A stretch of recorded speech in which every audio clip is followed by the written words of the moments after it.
Free media ప్రేక్షకులందరికీ నూతన సంవత్సర శుభాకాంక్షలు.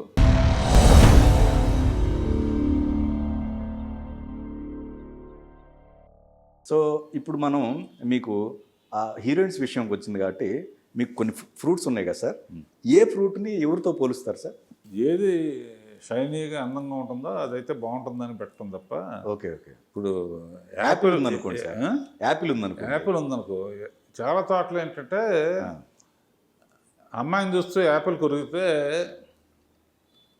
ఆ అమ్మాయి బొగ్గు మీద ఇట్లా అనుకుంటుంది. ఇటువంటి షాట్లను తీశాను నేను. బొగ్గు కొరిగితే ఎలా ఉంటుందో యాపిల్ కొరిగితే ఎలా ఉంటుంది అని చెప్పడం కోసం. అందులో నువ్వు అబ్జర్వ్ చేసావు యాడ్స్లో కూడా. తర్వాత నేనేమండి నన్ను అంటున్నారు యాడ్స్లో ఇటువంటివన్నీ చేసినప్పుడు పండు కోసం వెళ్తే ఆరెంజ్ జ్యూస్ పట్టి ఆరెంజ్ అని ఇవన్నీ కత్రినా కైపుతో తీస్తారు. యాపిల్ కూడా అట్లా కొరికినప్పుడు ఆ సౌండ్స్ చేస్తారు యాడ్లో. రైట్. అట్లా కొన్నిటికే ఆ వాల్యూ ఉంది. ఇప్పుడు బత్తాయి తొనెట్లా తీస్తున్నాం అనుకో, అంత అందంగా ఉండదు. రైట్. పిక్చర్కి ఆలోచించడమే అది ఎట్లా న్యాచురల్గా ఎక్కడ. ఇప్పుడు తగిలితే వెళ్ళి దొర్లి టకటక వెళ్తా ఉంటే ఉన్న అందం ఒక సినిమాలో అయితే ఒక చిన్న ట్రక్లో వెళ్తా ఉంటే ట్రక్ గుద్దుకుంటే పెద్ద వత్తారని పడి ఇలా రోడ్డు మీద పడిపోయాయి. అది డౌన్గా పెట్టాము అన్ని వాటి మధ్య గబుకున్న హీరోయిన్ ఉందనుకో. ఇదే షాట్ తీశారు కూడా బొంబాయి పీరియడ్లో. ఓకే. ప్రతిదానికి ఏదో లింక్ ఉంది. ఏమీ లింక్ లేకుండా దీని అసలు సినిమాకి సక్సెస్ ఫార్ములా అనేది లేదు. సక్సెస్ ఫార్ములా అనేది ఉంటే ప్రతి ఒక్కళ్ళు సక్సెస్ చేస్తారు కదా అనేది అంటూ ఉంటారు. సో సక్సెస్ ఫార్ములా లేకపోతే మరి కష్టం కదా. అసలు మీరు ఈ రోజున ఇన్ని సినిమాలు కావచ్చు, లేకపోతే మిగతా వాళ్ళు కావచ్చు, అంత సక్సెస్ చూశారంటే ఒక ఫార్ములా ఉంటుంది అంటే. ఫార్ములా అంటే నేను ఈ మధ్య సినిమాకి రాసుకున్న ప్రేమ లేఖన బుక్ రాశాను. అందులో ఇవన్నీ రాశాను అన్నమాట. ఓకే. ఒక్కోసారి మన సినిమా బాగుంది అని ఆడుతున్నప్పుడు అంతకన్నా బాగున్న సినిమా ఆడితే మనది యావరేజ్ అయిపోతుంది. ఓకే. ఒక్కోసారి మనది యావరేజ్ అనుకుంటున్నప్పుడు అంతకన్నా తక్కువ సినిమా రిలీజ్ అయితే మనది కలెక్షన్స్ పెరిగినాయి అంటారు. Right right right. రెండు హిట్లు పడినాయి అంటే రెండు షేర్ చేసుకుంటాయి. ఒకే హిట్ ఉందనుకో కరెక్ట్, మ్యాక్సిమం కలెక్షన్స్ వస్తాయి. రైట్. సో ఫెయిల్యూర్కేమో టోటల్గా బాగా రెండు రకాలు అన్నమాట. కంప్లీట్ ఫెయిల్యూర్ అయ్యే సినిమా ఏది నచ్చక అవటం ఒకటి, యావరేజ్గా ఉన్నది పక్కది ఇంకా హీనంగా ఉంటే ఇది నెంబర్ 1 అయిపోతుంది. ఓకే. అంటే ఆల్టర్నేటివ్ లేక. ఓకే. ఇప్పుడు ఆ ఫార్ములా చెల్లదు. ఎందుకంటే సినీ గోయర్స్ జనరల్గా తిరిగారు ఓటీటీ వచ్చిన తర్వాత. రైట్. టికెట్లు పెరగటం వలన, పాప్కార్న్ పెరగటం వలన. పాప్కార్న్ 400 రూపాయలు ఇక్కడ మల్టీప్లెక్స్లో, టికెట్ 300. ఫ్యామిలీ రావాలంటే సో ఫ్యామిలీ గోయర్స్ తగ్గారమ్మా, అన్లెస్ పెద్ద సినిమా అయితే తప్ప. రైట్. కొన్ని మంచి సినిమాలు సబ్జెక్ట్ ఓరియంటెడ్ అవి సిటీస్లో వాడితే కింద ఆడవు. ఓకే. కింద ఆడికి బాగా కమర్షియల్ ఫార్ములా అయితేనే ఎక్కువ ఆడుతుంది. అవును అవును. ఇవన్నీ మెయిన్ అక్కడ డిస్ట్రిబ్యూటర్స్ ఫోన్ చేస్తే వాళ్ళు చెప్పేది. Okay okay. మంచి సినిమా అన్నీ బాగా తాడుతుంటే మీరు మంచి సినిమా మీరు అనుకుంటున్నారండి, కింద ఆడట్లేదంటారు. Okay okay. కింద ఆడికి ఏంటంటే ఇంకా మాసు వాళ్ళకు బాగా అర్థమయ్యేటట్టు అట్లా. మంచి సినిమా ఏది అంటే హిట్ అయిన సినిమా మంచి సినిమా అనే టైం వచ్చిందమ్మా. కమర్షియల్గా కూడా వర్కౌట్ అవ్వాలి. రెండు విధాలు. అది అసలు టైంతో పాటు మనం కూడా ఎప్పుడు మారాలి. అంటే అదే ఇంతకు ముందుగా మీరు ఒక ప్రస్తావన ఇచ్చారు. అడవిరాముడి సినిమా అప్పటి వరకు సినిమా కూడా కమర్షియల్గా ఇలా తీసుకోవచ్చా, ఎర్న్ చేయొచ్చా అనే ఒక ఫార్మేట్ క్రియేట్ అయిందని అన్నారు.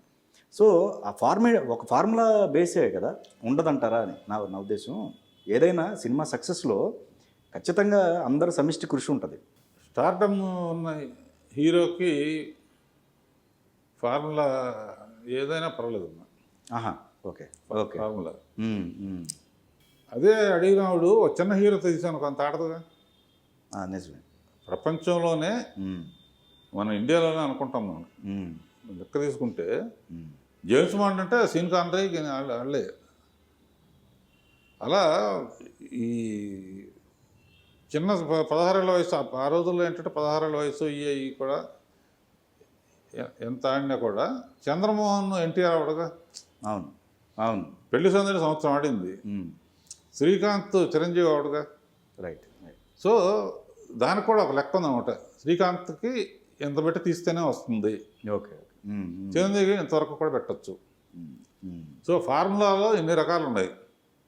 Okay okay. ఫార్ములా అని చెప్పేసి ఫర్ ఎగ్జాంపుల్ చెప్పాను, శ్రీకాంత్ కానీ చిరంజీవి కానీ. అవును. ఉమ్, ఉమ్. న్యాయంగా అయితే పెళ్లి సందడి ఎంత పెద్ద హిట్ 1 year ఆడింది. అవును అవును. ఉమ్, చిరంజీవి గారు చీఫ్ గెస్ట్గా వచ్చారు విజయవాడప్పుడు. ఉమ్. అంటే ఆ సబ్జెక్ట్కి ఉన్న వాల్యూకి సపోర్ట్ అయ్యాడు అతను.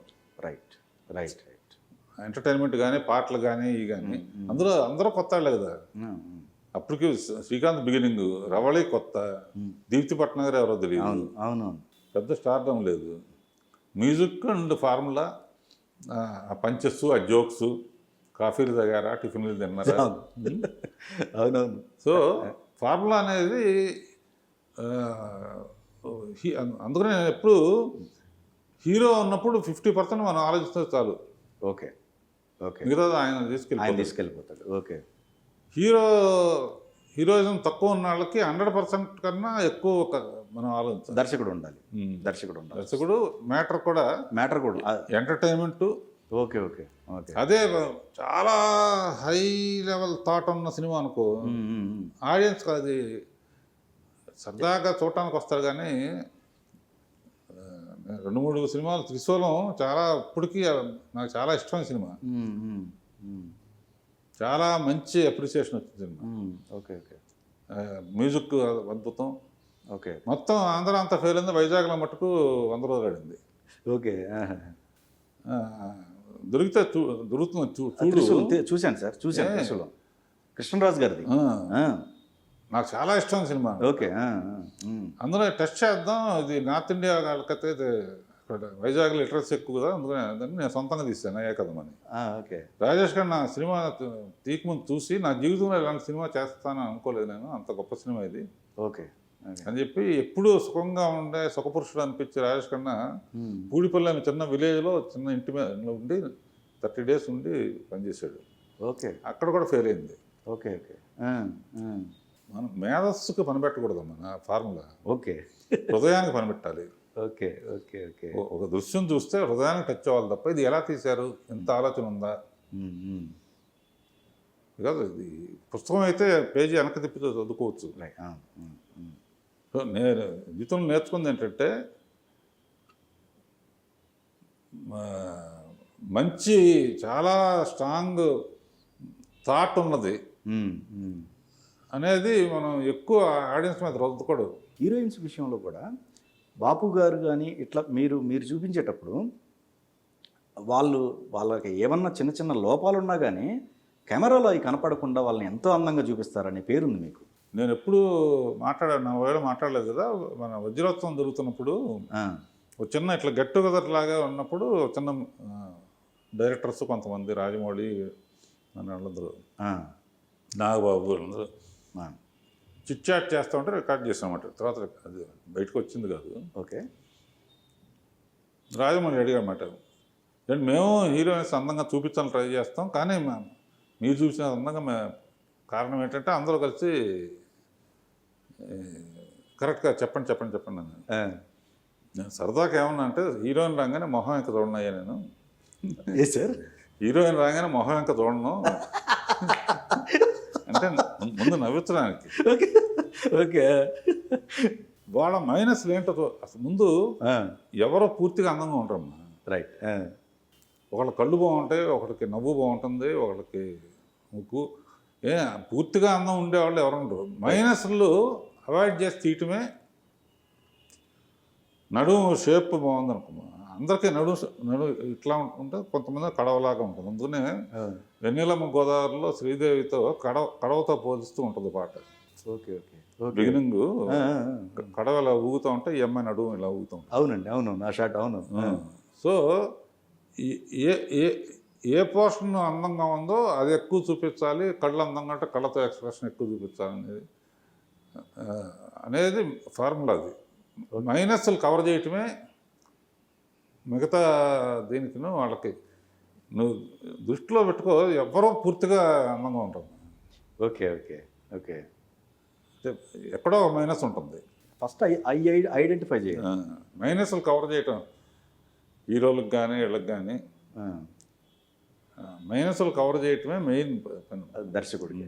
ఓకే ఓకే అంటే ఇదేంటంటే ఒకళ్ళని ఇంట్రడ్యూస్ చేస్తున్నాం అనే బిగినింగ్ స్టేజ్లో మనం ఇవన్నీ జరుగుతుండగా నేర్చుకున్నాయి ఇవన్నీ.